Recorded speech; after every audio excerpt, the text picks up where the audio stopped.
नागपूरसह संपूर्ण विदर्भात तापमानाचा पारा वाढायला सुरुवात झालेली आहे आणि नागपूरचा पाऱ्याचा विचार जर केला तर 38.5 अंश सेल्सिअस तापमानाची नोंद जी आहे ती झालेली आहे। म्हणजे जवळपास 39 अंश सेल्सिअस तापमान ची नोंद झाली आहे। विदर्भातील इतर जिल्ह्यांचा जरी विचार केला तरी सगळ्या जिल्ह्यांमध्ये जवळपास 38 अंश सेल्सिअसच्या वर तापमान गेलेलं आहे आणि हवामान विभागाच्या अंदाजानुसार येत्या दिवसांमध्ये ते 40 अंश सेल्सिअसच्या पार होण्याची शक्यतासुद्धा वर्तवली जात आहे।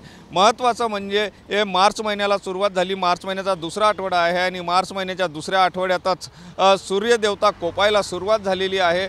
घामाच्या धारा ज्या आहेत त्या दुपारी निघताना दिसून येत आहे आणि महत्त्वाचं जर बघितलं तर तापमानात वाढ झाल्याने आता सगळ्यांनाच याची काळजी घेण्याची गरज आहे। नागपूरकरांचे कूलरसुद्धा आता बाहेर निघायला सुरुवात झालेली आहे आणि एकंदर यावर्षीचा उन्हाळा, कडक उन्हाळा नागपूरकरांना आणि विदर्भवासियांना सोसावा लागेल की काय अशी परिस्थिती निर्माण होताना दिसून येत आहे।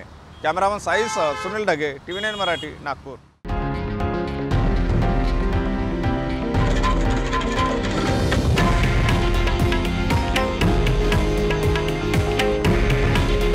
हे आहे देशातील नंबर 1 न्यूज नेटवर्क आणि आपण पाहत आहात TV9 मराठी।